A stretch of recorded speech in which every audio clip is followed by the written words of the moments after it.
Welcome to business coaching institute. आप सभी साथियों का बिजनेस कोचिंग इंस्टीट्यूट में स्वागत है। साथियों, आज का हमारा एक शानदार सा सेशन होगा दो चर वाले रैखिक समीकरण। इससे पहले हमने आपको त्रिकोणमिति के बारे में बताया है, उसके कंसेप्ट को, उसके सवालों को बारे में हमने बताया है। अब हम बात करेंगे दो चर वाले रैखिक समीकरण। देखिए, दो चर वाले रैखिक समीकरण क्या होते हैं। ऐसे समीकरण जिसमें दो चर का यूज किया जाता है उसे रैखिक दो चर वाले रैखिक समीकरण कहते हैं। इस दो चर वाले रैखिक समीकरण में हम नाव और धारा से संबंधित सवालों को सॉल्व करेंगे, आयु से संबंधित सवालों को सॉल्व करेंगे, क्षेत्रमिति से संबंधित सवालों को सॉल्व करेंगे। तो बहुत प्रकार के क्वेश्चन इससे बनते हैं और इसमें अच्छे अच्छे क्वेश्चन बनते हैं बोर्ड के एग्जाम में। तो पहले हम बेसिक कंसेप्ट को समझेंगे, क्योंकि हम आपको सबसे पहले बेसिक कंसेप्ट ही समझाते हैं, फिर बाद में उसकी आगे चीज़ों को बताते हैं। तो यहाँ देखिए, दो चर वाले रैखिक समीकरण का एक स्टैंडर्ड फॉर्म यानी मानक रूप लिखा गया है A X plus B Y plus C. ये क्या है? मानक रूप। कैसा है? मानक रूप। मानक रूप का मतलब होता है कि ऐसा रूप जो सभी समीकरण पे क्या हो, फॉलो हो सके, यानी जिसका पालन सभी समीकरण करते हो। तो ये है A X plus B Y plus C equal to 0। अब यहाँ पर समझते हैं कि दो चर कौन कौन से हैं। यहाँ पर तो देखने में A B C X Y ये सारे चर दिख रहे हैं, लेकिन यहाँ पर हम आपको बता दें कि यहाँ पर दो चर का मतलब ये हुआ कि यहाँ पर एक्स और वाई केवल यही दो चर हैं, बाकी ए बी सी ये अचर हैं। अचर का मतलब क्या है? कांस्टेंट माने जाएंगे, ठीक है ना। जिसमें हम बात कर सकते हैं कि एक्स का गुणांक ए होता है, वाई का गुणांक बी होता है और सी जो होता है ये अचर पद होते हैं, ठीक है। इस पे हम बात करेंगे, लिख देंगे हम यहाँ पर जहाँ जहाँ ए एक्स का गुणांक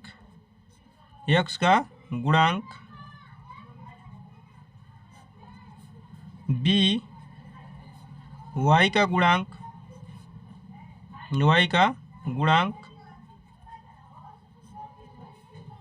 बी क्या है? वाई का गुणांक है, और सी जो होगा, और सी अचर पद। क्या है? अचर पद, ठीक है ना। तो इस बात का ध्यान रखिएगा कि सी आपका क्या होगा? एक अचर पद होगा, ठीक है ना। इस बात का ध्यान रखिएगा। अब इसी बेस पे क्वेश्चन आपसे पूछे जाते हैं। जैसे आपसे को इक्वेशन दिए जाएंगे, जैसे इस प्रकार 3x plus 4y plus 5 equal to 0, और इसमें पूछा जाएगा कि x और y का गुणांक बताइए, ठीक है ना। तो आप यहाँ से बता सकते हैं कि x का गुणांक 3, y का गुणांक 4, और ये सी क्या है? कांस्टेंट वैल्यू है, यानी अचर पद है, ठीक है ना। लेकिन आपको इतने आसान भी सवाल नहीं दिए जाएंगे, क्योंकि बोर्ड के एग्जाम है, कोई टेस्ट नहीं चल रहा है। तो इसलिए आपको क्या किया जाएगा? एक अच्छे से लेवल का क्वेश्चन दिया जाएगा। तो उन सारे लेवलों को हम लोग समझेंगे। देखिए, दो चर वाले रैखिक समीकरण को सॉल्व करने के लिए दो समीकरण चाहिए, तभी आप जाके दो चर वाले रैखिक समीकरण को सॉल्व कर सकते हैं। तो यहाँ दो समीकरण किस तरह दिए जा सकते हैं? वो समीकरण इस प्रकार दिए जा सकते हैं, जैसे a1x plus b1y plus c1 equal to 0, और दूसरा जो होगा वो होगा a2x plus b2y plus c2 equal to 0। इस प्रकार से आपको दो क्या दिए जाएंगे? दो चर वाले रैखिक समीकरण दिए जाएंगे। और इस तरह दो समीकरण जब आपको दिए जाएंगे तो उसके अकॉर्डिंग आपको सवालों को सॉल्व करना होगा, ठीक है। तो सबसे पहले हम इसके कुछ और बेसिक कंसेप्ट को समझते हैं। जैसे दो चर वाले रैखिक समीकरण तो हमने लिख दिया, लेकिन इसमें कुछ शर्तें हैं, उसको हम लोग समझते हैं। जैसे अगर a1/a2 equal to b1/b2 equal to c1/c2, ठीक है ना। अगर ऐसे कंडीशन आ रहे हैं कि a1/a2 equal to b1/b2 equal to c1/c2, तो ये रेखाएं क्या होंगी? समपाती होंगी।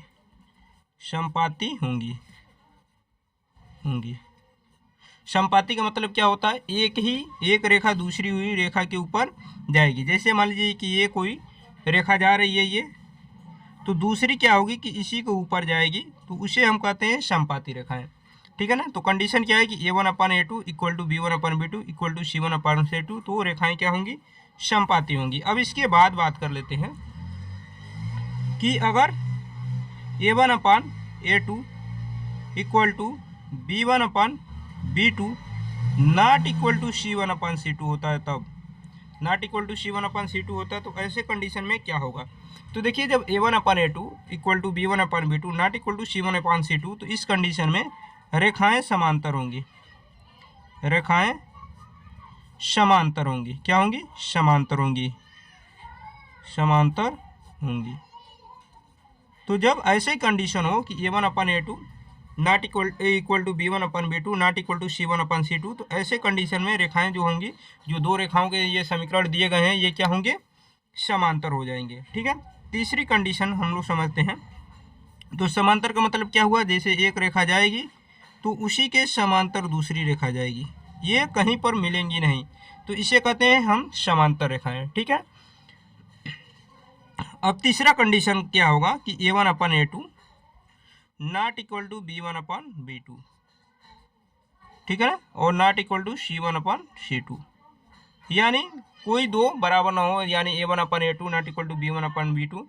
ऐसे कंडीशन में क्या होंगी कि रेखाएं जो होंगी प्रतिच्छेदित करेंगी, प्रतिच्छेदित करेंगी,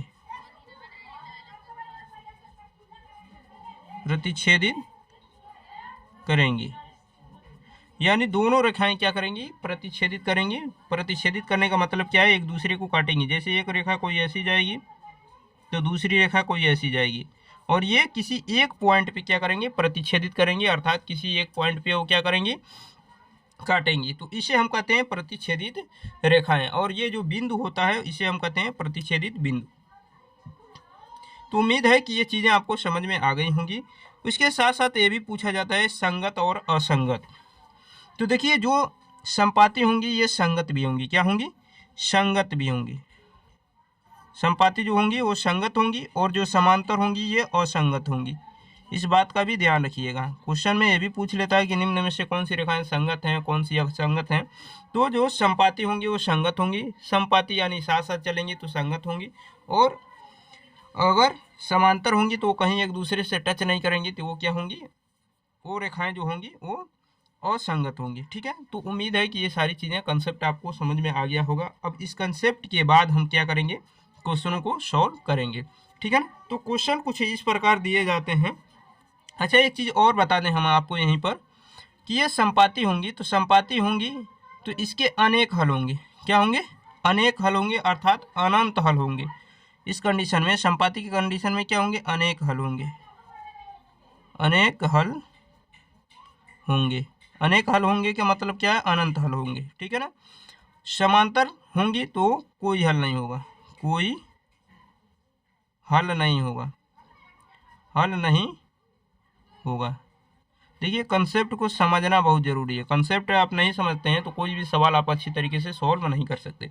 प्रतिच्छेदित करेंगी तो अद्वितीय हल होगा, अद्वितीय, अद्वितीय हल होगा।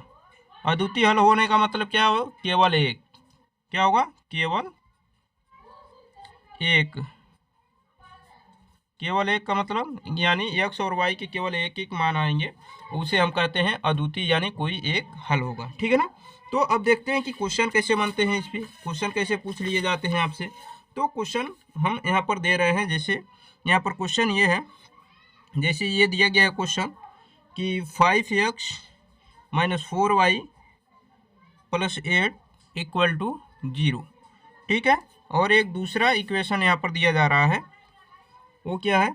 इसी में 7x + 6y - 9 = 0। देखिए सॉल्व करते समय इस बात का भी ध्यान रखिएगा कि जो भी वैल्यू दिए गए हैं सब एक साइड में कर लें, दूसरी साइड में केवल 0 को छोड़ें, तब अच्छी तरीके से आप उसके आंसर को दे सकते हैं। ठीक है ना। तो अब चलते हैं यहाँ पर समझते हैं कि दो इक्वेशन दिए गए हैं, 5x - 4y + 8 = 0, और दूसरा दिया गया है 7x + 6y - 9 = 0। इसमें यह पूछा गया है कि रेखाएं प्रतिच्छेदित करेंगी, समांतर होंगी अथवा संपाती होंगी। हमें यह बताना है कि दोनों रेखाएं प्रतिच्छेदित करेंगी, समांतर होंगी या संपाती होंगी। तो देखिए इसको कैसे सॉल्व करेंगे। सबसे पहले अभी हमने कंसेप्ट को बताया कि हम चेक करेंगे A1/A2 = B1/B2 = C1/C2, और उस कंडीशन में हम बता सकते हैं कि वो रेखाएं कैसी होंगी। तो चलते हैं। ये देखिए x का गुणांक a होता है, तो यहाँ पर जब हम सॉल्व करेंगे इसको तो A1 का वैल्यू क्या है? 5 है, 5 है। पहले तो हम क्या करेंगे? A1 = लिख देंगे 5। यहाँ पर B1 = क्या होगा? -4, और C1 इक्वल टू क्या होगा 8 होगा। फिर A2 इक्वल टू क्या होगा 7 होगा, B2 इक्वल टू क्या होगा 6 होगा और C2 इक्वल टू क्या होगा -9 होगा। अब उसके बाद कंडीशन को हम लगाएंगे। यहाँ पर कंडीशन क्या था, कंडीशन ये था कि A1/A2 equal to B1/B2 equal to C1/C2। आप ऐसे बराबर लिख लीजिएगा। उसके बाद जब वैल्यू रखे जाएंगे तो वहाँ पर आप बता सकते हैं कि वो बराबर होंगे कि नहीं होंगे, ठीक है ना। तो A1 का वैल्यू क्या है 5, A2 का वैल्यू क्या है यहाँ पर देखिए 7, B1 का वैल्यू क्या है -4, B2 का वैल्यू है 6, C1 का वैल्यू है 8 और C2 का वैल्यू है -9। क्या आप देख रहे हैं कि ये सारे बराबर हैं? तो इसमें से कोई बराबर नहीं है, तो इसलिए हमें इसको इक्वल टू को काट देंगे, यानी तीनों नॉट इक्वल टू है। और तीनों नॉट इक्वल टू की कंडीशन में हमने क्या बताया है कि अगर A1/A2, यहाँ पर देखिए कंडीशन हमने क्या बताया कि अगर A1/A2 not equal to B1/B2 not equal to C1/C2, तो क्या करेंगी, रेखाएं प्रतिच्छेदित करेंगी और अद्वितीय हल होगा, अर्थात केवल एक हल होगा। तो यहाँ पर केवल ये पूछा गया है कि रेखाएं क्या करेंगी, प्रतिच्छेदित करेंगी या संपाती होंगी या समांतर होंगी। तो आप यहाँ से बता सकते हैं कि रेखाएं क्या करेंगी, प्रतिच्छेदित करेंगे। रेखाएं प्रतिच्छेदित करेंगी,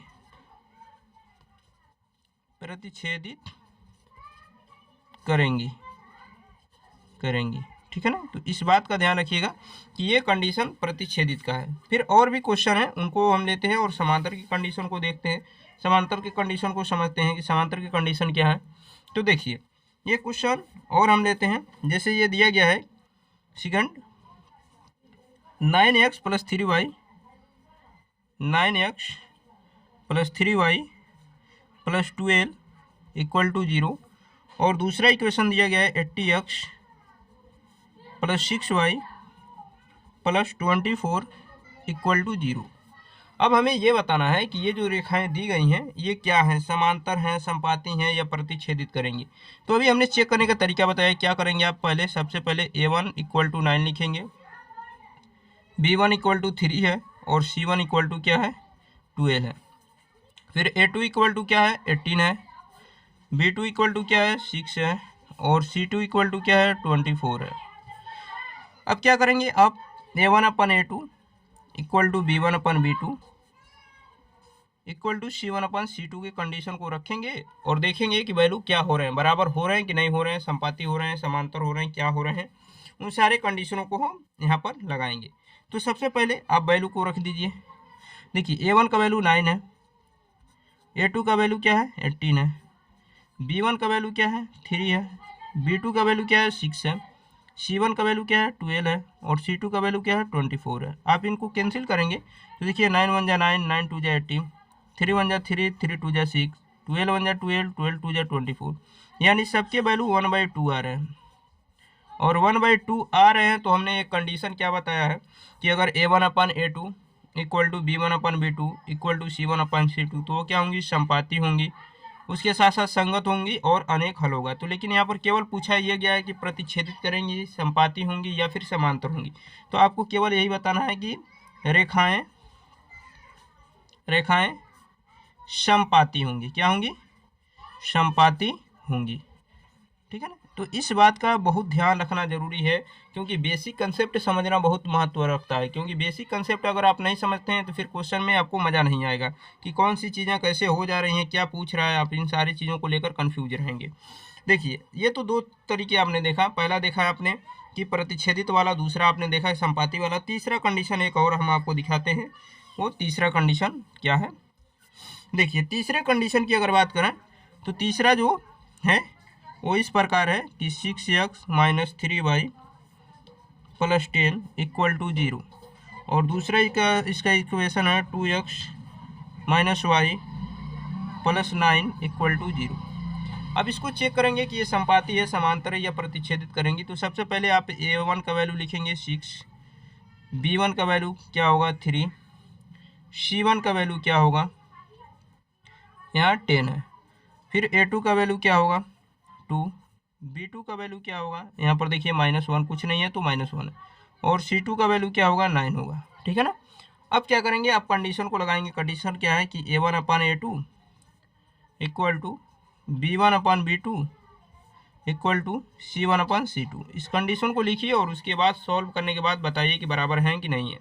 तो देखिए यहाँ पर A1 का वैल्यू क्या है 6 है, A2 का वैल्यू क्या है 2 है, B1 का वैल्यू क्या है 3 है, B2 का वैल्यू क्या है -1 है, उसके बाद C1 का वैल्यू क्या है 10 है और C2 का वैल्यू क्या है 9 है। ठीक है ना।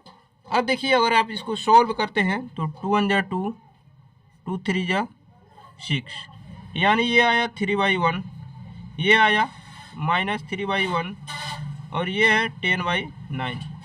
क्या ये इक्वल है? तो इसमें से कोई इक्वल नहीं है। ठीक है ना, इसमें से ये कोई इक्वल नहीं है, इस बात का ध्यान रखिएगा। लेकिन थोड़ा सा हमें यहाँ पर कुछ मिस लग रहा है। यहाँ पर b का वैल्यू जो है यहाँ पर -3 है, इस बात का ध्यान रखिएगा। b1 का वैल्यू क्या है -3 है, तो यहाँ पर b1 का वैल्यू -3 रखेंगे तो यहाँ से माइनस कैंसिल हो जाएंगे, तो ये कट जाएंगे। ठीक है ना। तो आप देख रहे हैं कि 3/1 3/1 10/9, सॉरी यहाँ पर इक्वल हो रहे हैं।